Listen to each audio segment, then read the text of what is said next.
कोकणच्या निळ्याशार सागरी किनारी अभिमानाने उभा असलेला विजयदुर्ग किल्ला हा पराक्रम, धैर्य आणि समुद्री सामर्थ्याचा आहे.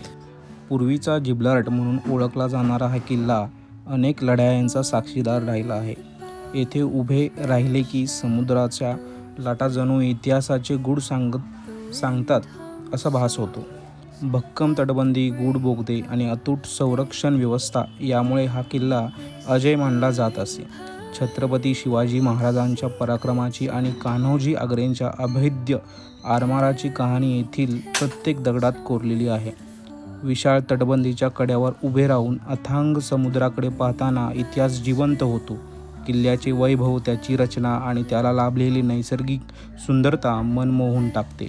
साहसप्रेमींसाठी हा किल्ला स्वर्गच.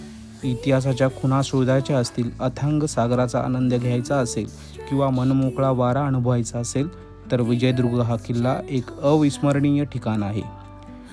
या किल्ल्याच्या इतिहासात डोकावून पाहताना असे लक्षात येते की विजयदुर्ग किल्ल्याचा इतिहास तब्बल 800 वर्ष मागे जातो. शिलाहार राजवंशातील राजा भोज दुसऱ्याने 12व्या शतकात या अभेद्य गडाची निर्मिती केली. त्यावेळी याला गोरिया गावाजवळ वसलेला होता.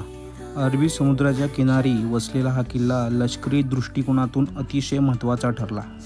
पण या किल्ल्याचे खरे वैभव 1653 मध्ये सुरू झाले, जेव्हा छत्रपती शिवाजी महाराजांनी आदिलशाहीकडून तो किल्ला जिंकला. विजयाचे प्रतीक म्हणून या किल्ल्याला विजयदुर्ग हे गौरवशाली नाव दिले. समुद्री सामर्थ्य वाढवण्यासाठी शिवरायांनी या अभेद्य किल्ल्याची भक्कम तटबंदी उभारली आणि तो अभेद्य बनवला. मराठ्यांच्या सत्तेखाली विजयदुर्ग किल्ला समुद्री युद्धाचा केंद्रबिंदू बनला. मराठा आरमारांचा महाकाय शिलेदार कान्होजी आंग्रे यांनी याच किल्ल्यावरून समुद्रावर आपली पकड मजबूत केली. इंग्रज आणि पोर्तुगीजांची हा किल्ला काबीज करण्यासाठी अनेक प्रयत्न केले, पण विजयदुर्गाच्या तटबंदीसमोर त्यांचा टिकाव लागला नाही. हा किल्ला म्हणजे मराठ्यांच्या सामर्थ्याची, दूरदृष्टीची आणि अपराजयाची जिद्दीची साक्ष आहे. आजही त्यांच्या दरवाजातून प्रवेश करताना इतिहासाच्या गर्जना कानाशी येतात आणि या किल्ल्याच्या शौर्यगाथा आठवतात. या किल्ल्याच्या वास्तुरचनेसंदर्भात बोलायचं झालं तर विजयदुर्ग किल्ला तब्बल 17 एकरांवर पसरलेला एक भव्य समुद्री गड आहे. लाल बांधलेली तटबंदी किनाऱ्याच्या खडतर भूभागात इतकी विलीन होते की ती निसर्गाचा एक भागच वाटते. या किल्ल्याची सर्वात अनोखी रचना म्हणजे त्याची तिहेरी तटबंदी. ही अभेद्य संरक्षण यंत्रणा शत्रूसाठी मोठी अडचण ठरली. जाड भिंती समुद्राच्या डाटापर्यंत पसरलेल्या होत्या. त्या तोफागोळ्यांच्या माऱ्यास तोंड देण्यासाठीच बांधल्या गेल्या होत्या. किल्ल्याच्या पूर्वेला वाहणाऱ्या 40 किलोमीटर लांब वाकाटोन खाडीमुळे शत्रूच्या जहाजांची चाहुल सहज लागू शकत नव्हती. या किल्ल्याचा आणखी एक रहस्यमय भाग म्हणजे समुद्राखालील गुप्त बोगदा.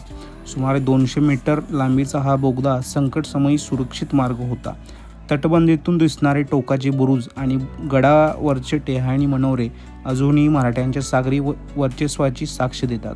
येथील धान्य कोठारे, शस्त्र साठ्याच्या खोल्या आणि गोड्या पाण्याचे तलाव गडाच्या आत्मनिर्भरतेचे जाणीव करून देतात.